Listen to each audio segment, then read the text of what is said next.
Kepala BMKG kelas 1 Palembang, Nuga Putra Tinjo menjelaskan suhu udara di kawasan Palembang bulan Oktober ini rata-rata mencapai 36,2 derajat Celcius dan terendah terjadi di bulan Februari mencapai 34,2 derajat Celcius.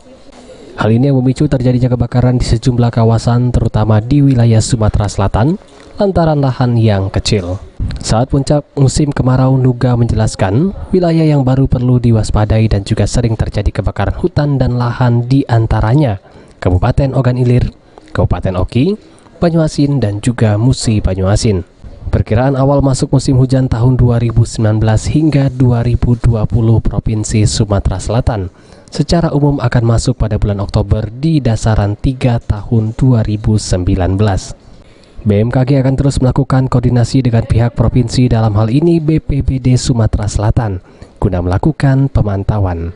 Terkait potensi awan yang dapat memicu terjadinya hujan, pihaknya akan berkoordinasi untuk melakukan hujan buatan dengan teknologi modifikasi cuaca.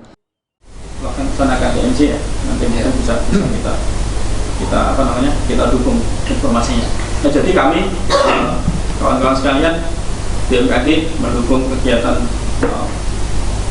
Pemprov, terutama BPBD untuk segala kegiatan yang dilakukan BPBD itu mendapat dukungan data dan informasi dari BMKG, terutama terkait masalah cuaca dan iklim, khususnya untuk waterbombing dan TNC, seperti itu.